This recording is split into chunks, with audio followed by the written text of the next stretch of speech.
What happens when a prince walks into a daytime talk show and forgets he's not in a palace anymore?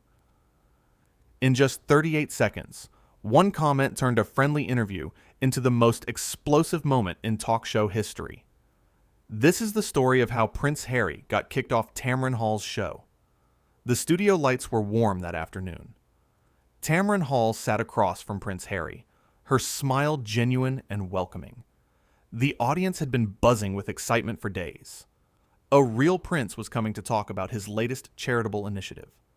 Everyone expected a heartwarming conversation about making the world a better place. Nobody could have predicted what was about to unfold. Tamron started the interview exactly how she starts every conversation, with kindness and curiosity. Thank you so much for being here. I know our audience has been so excited to hear about the work you're doing with children's literacy programs around the world. Prince Harry nodded, but something in his posture seemed off. He wasn't quite looking at Tamron when he spoke. Yes, well, it's important work. Work that I've chosen to prioritize, unlike others in my family. The audience shifted in their seats. Tamron, ever the professional, kept her warm smile in place. That's wonderful. Can you tell us more about how these programs are making a difference? I can tell you whatever you'd like to hear, Prince Harry said, leaning back in his chair. But I'm curious about something first. How much research did you actually do before I arrived? Because most American hosts don't bother learning anything real about their guests. The smile on Tamron's face flickered for just a moment, but she recovered gracefully. I assure you, my team and I prepared quite thoroughly. We've reviewed all your recent work, and we're genuinely interested in sharing your story. Your team, Harry repeated, his voice dripping with something that sounded like mockery. Right. Your team. Tell me, Tamron, do you even know which literacy programs I'm currently funding, or are you just going to ask me generic questions that could apply to anyone? The audience went completely silent. This wasn't the charming prince they'd seen in photos. This was someone else entirely. Someone who seemed determined to create conflict where none existed. Tamron maintained her composure beautifully. I'd love for you to share the specific programs you're most passionate about. That's why you're here, to tell your story in your own words. My own words, Harry said, shaking his head slowly. See, that's the problem with shows like this. You people always say you want to hear my story, but what you really want is a soundbite. Something you can clip and share and monetize. You're not interested in the real work. You're interested in the spectacle of having a prince on your stage. Tamron's jaw tightened ever so slightly, but her voice remained steady and professional. With respect, I think you're making assumptions about me and my intentions that aren't accurate. I've built my career on having meaningful conversations with guests. I genuinely want to hear about the work you're doing. With respect, Harry mimicked her tone in a way that made several audience members gasp quietly. I've sat through dozens of these American talk show interviews. They're all the same. Shallow questions, fake enthusiasm, hosts who are more concerned with their own image than actually listening. Now Tamron's expression shifted. Not to anger, but to something more powerful. Disappointment. I'm sorry you feel that way, but I don't think it's fair to paint everyone with the same brush. I've dedicated my life to journalism and meaningful storytelling. Journalism, Harry laughed, actually laughed, and it wasn't a pleasant sound.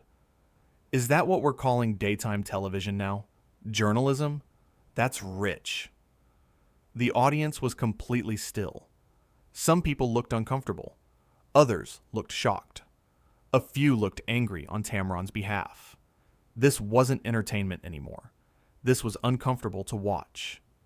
Tamron took a slow breath.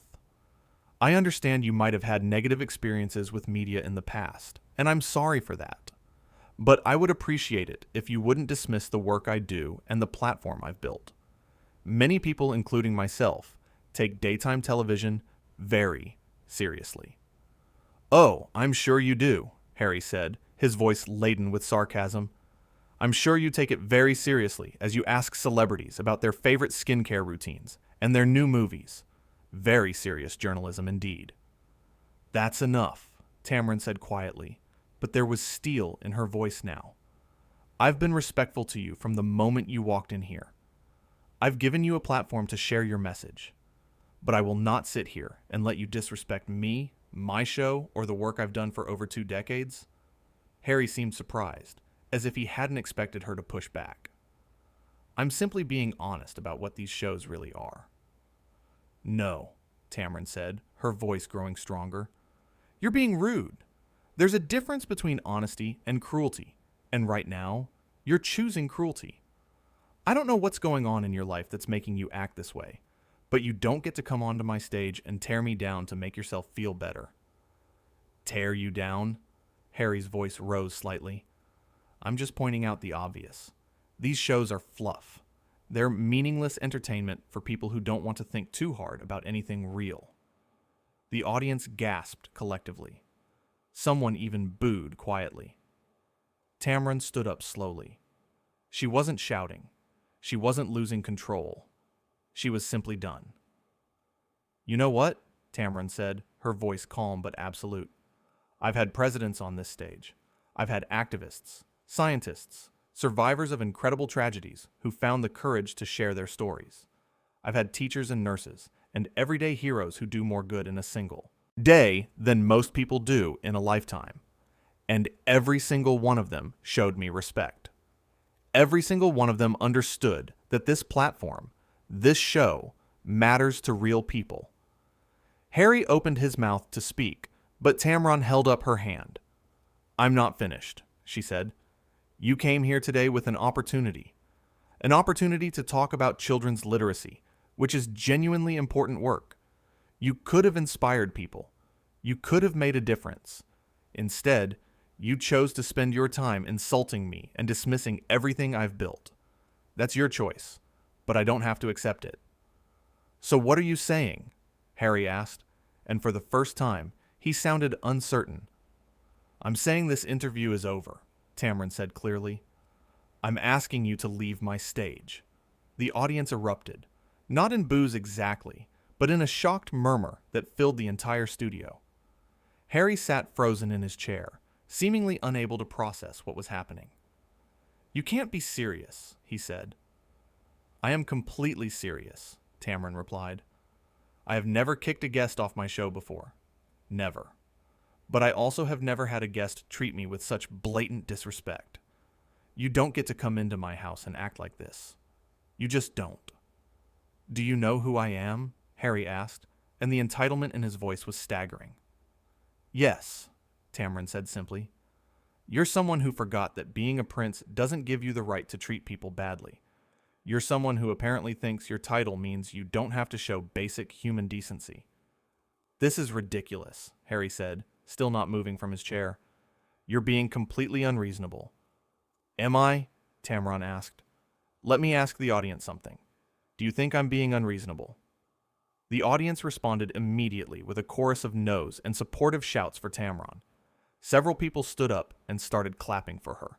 The support was overwhelming and immediate. Harry looked around at the audience, finally seeming to understand how badly he'd misjudged the situation. They just don't understand. No, Tamron corrected him. They understand perfectly. They understand that you came here with an agenda that had nothing to do with literacy programs or helping children. You came here looking for a fight, and I'm not going to give it to you. What I am going to do is ask you one final time to leave my stage with whatever dignity you have left. And if I refuse, Harry asked, then security will escort you out, Tamron said without hesitation. And trust me, that will be a much worse look for you than just walking away right now. For a long moment, Harry just sat there. The cameras were still rolling, the audience was still watching, and everyone could see the exact moment when reality finally hit him. He'd overplayed his hand. He'd pushed too far. Fine, he said, standing up abruptly. This show is beneath me anyway. There it is, Tamron said, shaking her head. One more insult on your way out. You just can't help yourself, can you? Harry pulled off his microphone, not gently, and dropped it on the chair. "You'll regret this." "I really don't think I will," Tamron said.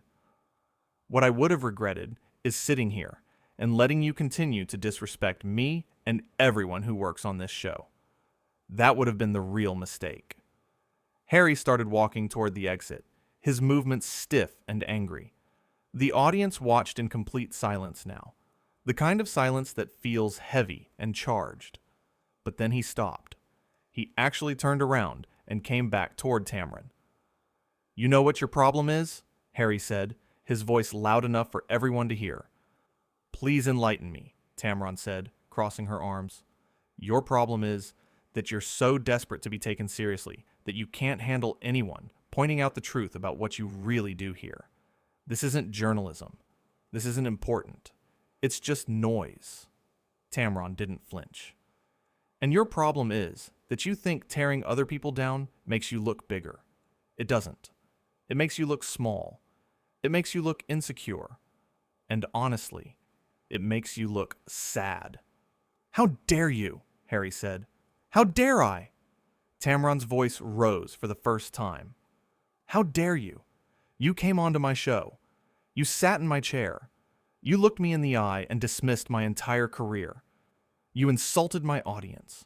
You mocked my work. And now you have the audacity to act offended because I called you out on your behavior." Harry's face was red now. "You have no idea what I've been through, what I've had to deal with. The pressure, the scrutiny." "You're right," Tamron said, her voice softening just slightly. "I don't know exactly what you've been through, but I know that pain doesn't give you permission to hurt other people. Trauma doesn't give you the right to traumatize others.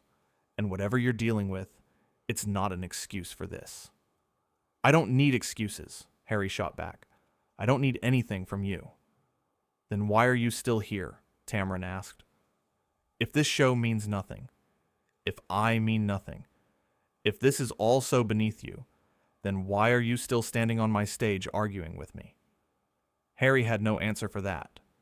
He opened his mouth, closed it, opened it again. Nothing came out. "That's what I thought," Tamron said quietly.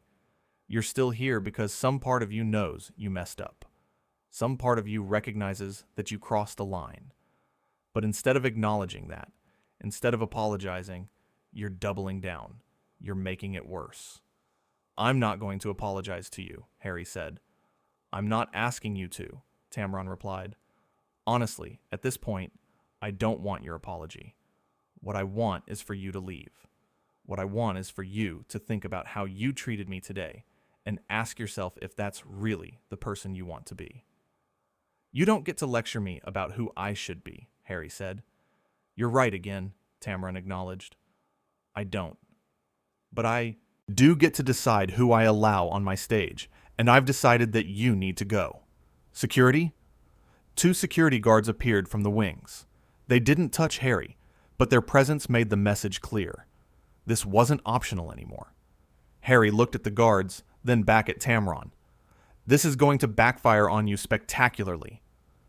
"Maybe," Tamron said with a slight shrug, "but I'll sleep just fine tonight knowing I stood up for myself and for everyone who works on this show. Will you?" Harry's mouth formed a thin line. Without another word, he turned and walked off the stage. The security guards following at a respectful distance. The audience remained silent until he disappeared completely. Then they erupted in applause for Tamron. She stood there for a moment, letting out a long breath. Then she turned to the camera. "Well," she said, and a small, tired smile crossed her face. "That was not how I expected this afternoon to go." The audience laughed, a release of all the tension that had been building. "I want to say something," Tamron continued, her voice serious again. "I don't take what just happened lightly. I never want to kick someone off this show. I believe in giving people a platform to share their truth. But I also believe in respect. I believe in basic human kindness. And I believe that no one, and I mean no one, gets to come into this space and tear people down." The applause grew louder. "I've been doing this for a long time," Tamron went on, and I've interviewed people I disagreed with. I've interviewed people whose views challenged me. I've had difficult conversations. But I've always tried to do it with respect, even when that respect wasn't returned. What you saw today was a line being crossed, and I want everyone watching to understand that it's okay to have boundaries. It's okay to say, enough is enough. It's okay to stand up for yourself. Someone in the audience shouted, "We love you, Tamron." She smiled, genuinely this time. "I love you too, and I'm sorry you had to witness that. I'm sorry that instead of a conversation about children's literacy, which is genuinely important, we ended up with whatever that was." She paused, collecting her thoughts. "Here's what I want you to take away from this," Tamron said. "The work that was supposed to be discussed today, literacy programs for children, that work still matters. It matters regardless of what happened here. So if you were moved by the idea of helping kids learn to read, please don't let this incident stop you from supporting those programs. Find organizations in your community. Donate books. Volunteer. Make a difference." The audience applauded again, clearly moved by her grace in the moment. "And one more thing," Tamron added. "To everyone out there who's ever been disrespected, who's ever been talked down to, who's ever been made to feel small by someone who thinks they're better than you, I see you. I understand. And I'm here to tell you that you have value. Your work has value. Your voice matters. Don't let anyone tell you otherwise." She looked directly into the camera, her gaze steady and strong. "We're going to take a quick break," she said, "and when we come back, I'm going to tell you about some incredible people who are doing amazing work in the world. People who understand that kindness and respect aren't weaknesses. They're strengths." The show cut to commercial, but in the studio, the audience gave Tamron a standing ovation that lasted several minutes.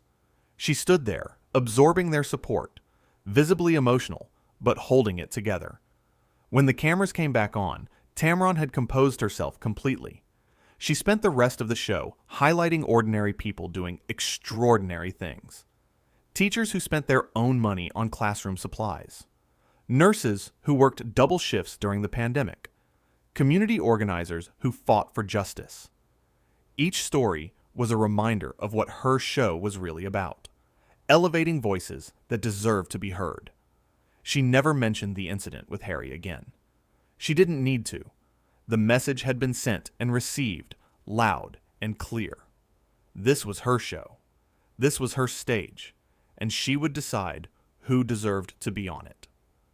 As the show ended and the cameras stopped rolling, Tamron sat back in her chair, exhausted but resolute. Her producer approached cautiously. "Are you okay?" the producer asked. Tamron nodded slowly. Yeah, I am. That was intense, but I'm okay." "You handled it perfectly," the producer said. "I've never seen anything like that. The way you stood your ground without losing your cool. It was remarkable." "I just did what needed to be done," Tamron said. "Nobody gets to come in here and disrespect my team. Nobody." The crew gathered around her, offering support and praise. They'd all been shocked by what they'd witnessed, but they were proud of how their host had handled it.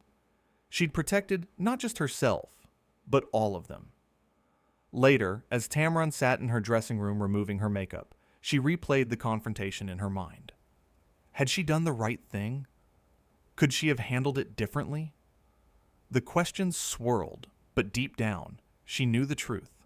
She'd done exactly what needed to be done. She'd set a boundary. She'd stood up for herself. And in doing so, she'd shown everyone watching that it was possible to be kind without being a doormat, to be gracious without accepting disrespect. The thing that struck her most was how quickly everything had escalated. One sarcastic comment had turned into another, which had turned into outright hostility. She'd given Harry multiple chances to correct course, multiple opportunities to reset the conversation. He'd chosen not to take any of them. That wasn't on her. She thought about the children who were supposed to benefit from the exposure of this interview. The literacy programs that had lost their moment in the spotlight because someone had decided their ego was more important. That was the real tragedy of the situation. Good work had been overshadowed by bad behavior. But maybe, she thought, there was still a lesson in that. Maybe people would see what happened and think twice about how they treated others. Maybe someone watching had learned that you can't use your pain as an excuse to hurt people. Maybe a young person had seen that standing up for yourself was not only possible, but necessary. She stood up, gathering her things. Tomorrow, she'd be back in this chair, interviewing the next guest, telling the next story. This moment would fade, as all moments do. But the principle behind it, the willingness to say enough is enough, that would remain. As Tamron walked out of the studio that evening, she felt something she hadn't expected. Relief. Relief that she'd trusted her instincts. Relief that she'd honored her own boundaries. Relief that she'd shown her audience, her team, and herself that respect wasn't negotiable. The sun was setting as she got into her car. The driver asked if she was okay, having clearly heard about what happened. She smiled. A real smile this time, tired but genuine. "I'm good," she said. "I'm really good." And she meant it, because sometimes standing up for yourself means making hard choices. Sometimes it means ending conversations that aren't serving anyone. Sometimes it means asking someone to leave, even when they're famous, even when they have a title, even when it might cause controversy. Sometimes doing the right thing is uncomfortable, but that doesn't make it any less right. Tamron Hall had proven that today, in front of cameras and a live audience. She'd shown that grace and strength weren't opposites. She'd demonstrated that you could be kind and firm, compassionate and boundaried, understanding and unwilling to accept disrespect. The interview that was supposed to be about literacy programs had become something else entirely. A masterclass in self-respect. And while that wasn't what anyone had planned, it might have been exactly what people needed to see. Because in a world where we're often told to just accept bad behavior, where we're encouraged to be endlessly understanding even when we're being hurt, Tamron Hall had drawn a line. She'd said no. She'd chosen herself. And that choice echoed far beyond the walls of that studio, reaching anyone who'd ever needed permission to stand up for themselves. The message was clear and powerful. You matter. Your boundaries matter. And you don't have to accept being treated poorly by anyone, no matter who they are. That was the real story of what happened that day. Not just that a prince got kicked off a talk show, but that a woman stood firm in her worth and refused to be diminished. That was the story that would be remembered long after the shock and controversy faded. Tamron Hall had turned what could have been her worst day into one of her finest moments. And she'd done it simply by remembering who she was and refusing to let anyone make her forget it.